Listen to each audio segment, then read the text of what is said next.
उत्तर प्रदेश के चुनाव की गर्मी बढ़ रही है और ये सब जो स्टेटमेंट्स आ रहे हैं पॉलिटिकल लीडर्स के सभी पार्टीज से, उसमें भी झलक रहा है। हम इस समय मौजूद हैं आरएलडी के चीफ जयंत चौधरी जी के साथ, जो आज पश्चिमी उत्तर प्रदेश के कई इलाकों में कैंपेन कर रहे हैं। मेरठ में, मोदी नगर में, बाद में बागपत भी जाएंगे। इस समय वो मेरठ से मोदी नगर की ओर बढ़ रहे हैं। हम उनसे बातचीत करेंगे इन चुनावों के बारे में।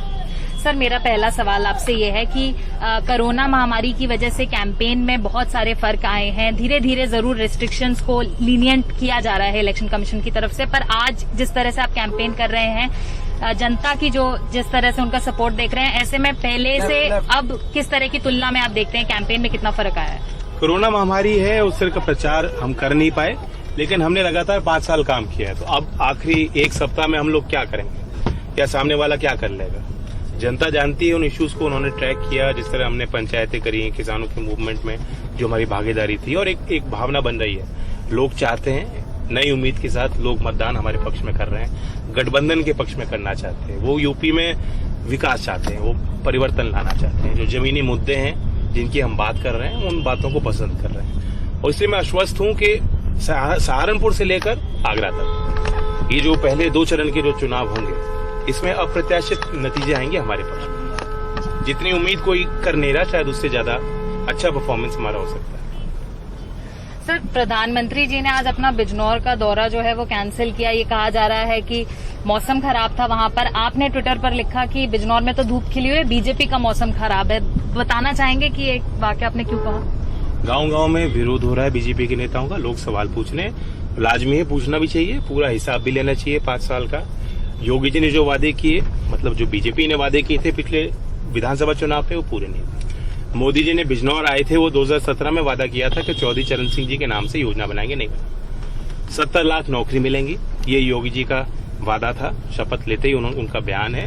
अब खुद कह रहे हैं कि 4.5 लाख नौकरी दी, और कितनी ले ली?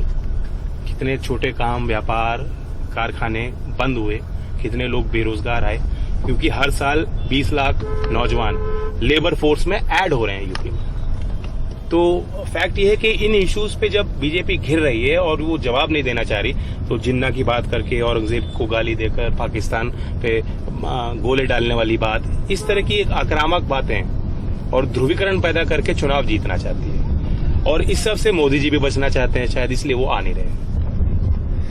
सर, कल आप नरेश टिकैत जी के घर गए मुजफ्फरनगर में, वहां पे आपने भोजन किया। किसानों के साथ क्या आपको लगता है कि अब इस चुनाव में जो है आप सब अपना जो पूरा आपका वेट है वो किसानों से जो वोट्स आने वाला है उस पर डाल रहे हैं, तभी ये रीजन है कि आपकी जो किसानों के सबसे बड़े नेता है वहां पर मीटिंग सडनली जब पोलिंग का समय आ गया तब बढ़ रही है? नहीं, मैं वहां जाता रहता हूँ सिसौली, और वो हमारा घर है पुराना। पीढ़ी दर पीढ़ी हम लोगों के रिश्ते रहे हैं, एक दूसरे का सहयोग किया है, और किसान आंदोलन में एक बड़ी भूमिका रही उनकी। साथ ही चौधरी अजीत सिंह जी की भी एक जो इच्छा यही थी कि किसानों में एकता बने, और उस आंदोलन को अगर सफलता मिल पाई है तो उनका एक बहुत बड़ा योगदान भी उसमें है, जो सब लोग मानते हैं। तो इसलिए वहां जाना तो कोई मतलब एक साधारण बात है, लेकिन एक संदेश बहुत बड़ा जाता है, और एक एहसास सबको हो रहा है इस बार कि ये मौका है, लोहा गर्म है, लोगों में एकता बनी है, भावनात्मक जुड़ाव बना है, एक दूसरे का लोगों ने सहयोग किया। हिंदू मुस्लिम से ऊपर उठकर लंगर सेवा सिख कर रहे थे और लोग खा रहे थे। लंगर सेवा मतलब मजदूर सड़क पे आए थे किसानों के समर्थन में। तो वो जो पुरानी परंपरागत जो भी एक बंटवारे थे समाज में, ग्रामीण समाज में, उससे ऊपर उठकर लोगों ने इस आंदोलन में अपना योगदान दिया, आहुति दी है। तो इसलिए जब ये एकता बनी है तो लोगों को लग रहा है कि हमने सामाजिक आंदोलन किया, हम एक रहे, हम सफल हुए। अब उससे वो राजनीतिक क्षेत्र में भी उसी एकता को बना के वो देखना चाहते हैं। तो ये जब आप एकता की बात करते हैं कि किसान आंदोलन की वजह से ये लोग एकजुट हुए हैं, तो आपको लगता है कि जो जाटों और मुसलमानों के बीच में कहा जा रहा था जो अंतर आए हैं मुजफ्फरनगर दंगों की वजह से, वो अंतर अब मिट जाएंगे क्योंकि किसानों का प्रदर्शन हुआ था, और ये आपके लिए भी चुनाव में आपको फायदा देगा? वो दंगा हुआ था, उसमें जाट मुस्लिम का तो टैग ही गलत था। Actually it was between Hindus and Muslims, और उसके बाद एक ट्रॉमा था, एक नाराजगी थी सभी में, और फिर बहुत बड़े बहुमत से बीजेपी को लोगों ने जिताया। सच्चाई ये है कि जीतने के बाद भी अभी भी जब मुख्यमंत्री भी जब पश्चिम में आते हैं तो वो उसी बात को लेकर चुनाव लड़ रहे हैं। उन्हीं घाव को बार बार वो कुरेदना चाहते हैं, उस दर्द को याद दिलाते हैं। जबकि कोई परिवार का मुखिया होता है, कोई शासक होता है, वो ये सोचता है कि अब घाव भरे जाएं, अब उससे आगे चलें।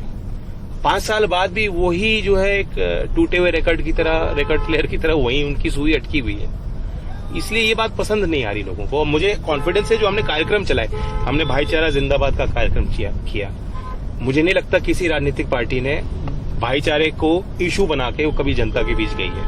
हमारा मूल उद्देश्य ये था कि भाईचारा बनाओ, वोट का कोई मसला नहीं था और लोग आए। हमने बहुजन उदय अभियान चलाया, जिसमें लोगों के बीच वंचित समाज, जो एससी अनुसूचित जाति के लोग हैं उनके बीच हमारे लोग गए, अति पिछड़ों के बीच लोग गए, सामाजिक न्याय की उन्होंने बात कही, 2 अप्रैल की हिंसा की बात कही, हाथरस पीड़िता को न्याय मिल पाए, ये कुछ मांगों को लेकर हमने एक न्याय यात्रा चलाई। तो मुझे ये विश्वास है कि जो हमने कार्यक्रम दिए हैं लोगों को, लोगों ने देखा है उस बात को, और अब लोग एक इकट्ठा होके, संगठित होके हमें ताकत देना चाहते हैं। जब आप कहते हैं कि लोग संगठित होकर ताकत देना चाहते हैं, तो इंटरनल पर पॉलिटिक्स जो है एसपी और आरएलडी के अलायंस की, इसमें जब कई जगह टिकट बटे तो ये बात सामने आई कि एक कम्युनिटी नाखुश है कि यहाँ पे इस तरह से आरएलडी के सिंबल पर लोगों को लड़ाया जा रहा है। गुलाम मोहम्मद जी यहाँ पर मौजूद है हमारे साथ। सिविल खास की कंस्टिट्यूएंसी के टिकट को लेकर के बहुत बातें हुई कि जाट कम्युनिटी नाखुश है कि सपा के लोगों को लाया जा रहा है। तो इस तरह के इश्यूज को आपको लगता है आप सेटल कर चुके हैं, क्योंकि अब तो पोलिंग बस आ ही गई है 10 फरवरी को। ये एक रिपोर्टिंग हुई, और जो ये रिपोर्टिंग हुई, लोग नहीं जानते कि हमारे यहाँ कल्चर है। दूसरे दलों की तरह ऐसा नहीं है कि मैंने या चौधरी साहब ने फैसला ले लिया और सबने ऐसे ही मान लिया। लोग पूछते हैं, लोग सवाल करते हैं, लोग अपनी बात कहते हैं। बहुत ही ओपन, एक फ्लैट स्ट्रक्चर है हमारे पार्टी ऑर्गेनाइजेशन का।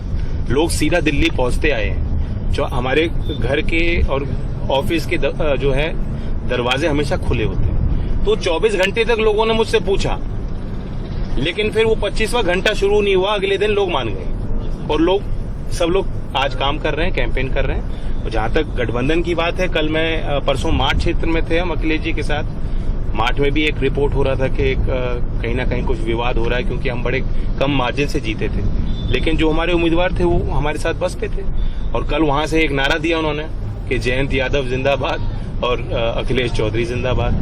तो आप ये देखिए, जब सामाजिक समीकरण हम बनाना चाह रहे हैं वो बहुत ताकतवर है, और उसे देखकर लोग मान रहे हैं हमारी बात। सर, आज आपने अपने मेरठ में दिए गए भाषण में ये कहा कि कंगना रनावत जी को जो है वो इंडस्ट्रियल स्कीम्स के लिए एसोसिएट किया जा रहा है, बीजेपी के नेता उनके साथ फोटो खिंचा रहे हैं। तो ये आपको कहने की जरूरत क्यों पड़ी? क्योंकि कंगना का कोई लेना देना हमारे क्षेत्र से नहीं, और वैसे भी इस क्षेत्र के किसान तो वैसे ही नाराज हैं उनसे, क्योंकि उन्होंने बहुत बदतमीजी और बदसलूकी की किसानों के साथ। उनका कोई लेना देना यूपी से कोई वास्ता नहीं है। तो एक औद्योगिकरण की योजना को लेकर इससे अच्छा होता कि आप उत्तर प्रदेश के जो बड़े व्यापारी या उद्यमी हैं, या जिन्होंने कुछ आविष्कार किया है, कुछ इनोवेशन किया है, उनमें से किसी एक को ब्रांड एम्बेसडर बना देते। यहाँ मेरठ में स्पोर्ट्स इंडस्ट्री बहुत बड़ी है।